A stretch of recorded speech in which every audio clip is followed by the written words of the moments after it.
let me just say, there is no evidence that there was some top-down order of political retribution in either the Obama or the Biden administrations. I'll concede to you that Donald Trump... made up like the Russian hoax and they used information to go after Donald Trump to try to undermine his entire presidency. Okay. And they all signed their names to it. Are you going to give me a second to talk or no? No, but you can't say that didn't happen. Listen. That's Abby Phillip melting down on CNN because someone dared to point out the obvious. Democrats are projecting when they whine about Trump weaponizing the DOJ. The truth is they've been running that playbook for years. Now they can't handle it when the tables turn. Welcome to Nerk News, I'm Nerkish, and it looks like Democrats and their media allies are in full panic mode over the FBI raid on John Bolton. Because when the heat turns on one of their own, suddenly the exact same tactics they used on Trump are considered dangerous. I mean, it's becoming pretty clear they can dish it out, but can't take it. Here's Ben Ferguson calling out Abby Phillip while she throws a tantrum on air. It happened. The Russia hoax, first of all, was Donald Trump prosecuted?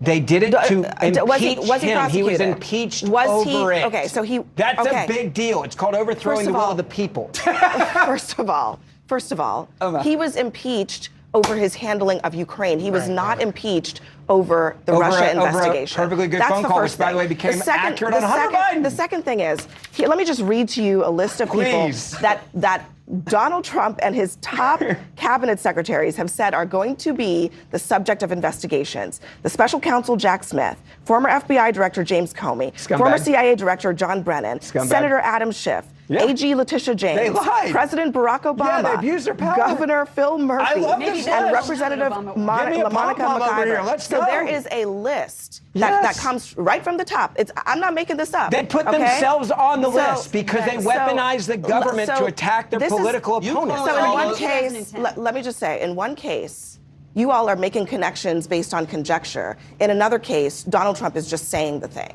So those are two very different situations. Okay, the IRS. So Obama didn't know what was going on in his government? He didn't know what his... If you can provide me proof that Barack Obama directed the IRS to go after Tea Party groups, I will concede that to you immediately. If you can provide me proof that Donald Trump called the FBI today and said go in. That proof does not exist. Okay, that is the only point that I'm making. You know, it's hilarious watching Phillip pout on air about being interrupted when CNN has built an entire business model out of shouting down conservatives. I mean, this is the same person who routinely cuts off Scott Jennings anytime he lands a solid point. The second the hypocrisy gets turned back on her, suddenly it's unfair. The reality is Bolton isn't some innocent victim here. He cashed in by leaking classified details in his tell-all, and now the feds are looking into whether he broke the law. Democrats want you to believe Trump invented DOJ weaponization. But history is clear. Obama's IRS targeting, Biden's Mar-a-Lago raid, the whole Russia hoax, it's obvious that this has always been their game. Here's Greg Gutfeld breaking down why tantrums like Abby's are nothing but theater. Some people say it's retribution. I say, who cares? You know, don't lecture me on timing of lawfare.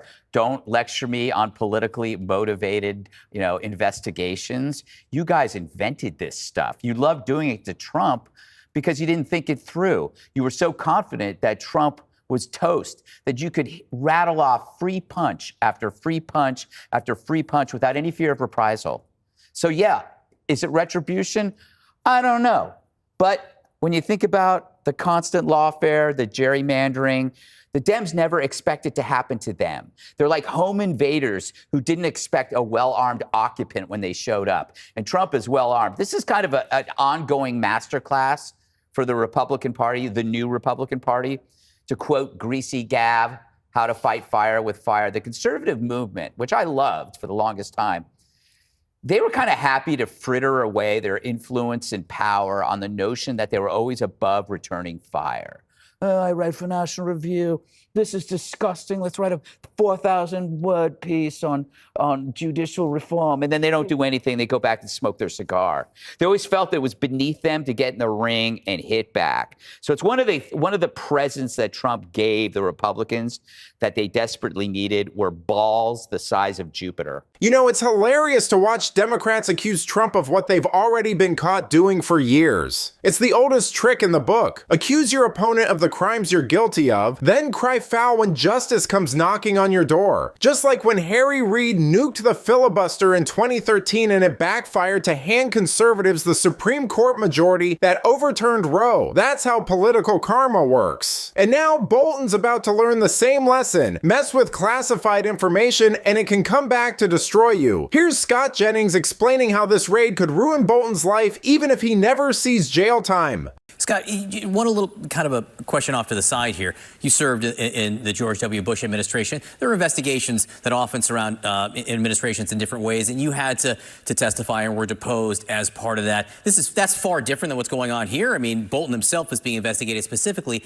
But what does it do to your life in terms of upheaval when you're connected to an investigation? How much does it cost in terms of money, resources, and just emotional impact? Oh, it can cost quite a lot. I mean, to get attorneys and to sit through the process of preparing and going through all your records and answering their questions and then practicing and then going in and doing it. I mean, you rack up hours, and Washington, D.C. attorneys ain't cheap, as they say. So from that perspective, it can be very taxing. It's mentally taxing. There's a lot of anxiety that goes along with it. In my case, I wasn't being investigated for anything criminal and wasn't the target of any criminal investigation. I was merely talking to congressional committees, but it's still an emotionally taxing situation, particularly when as I knew in my case, I had done nothing wrong, but I was certainly being dragged in as part of a political investigation. They hated my boss, Karl Rove, and they wanted to get to anybody who was connected to Karl Rove, and so that's what happened in that case. I emerged on the other side of it perfectly fine,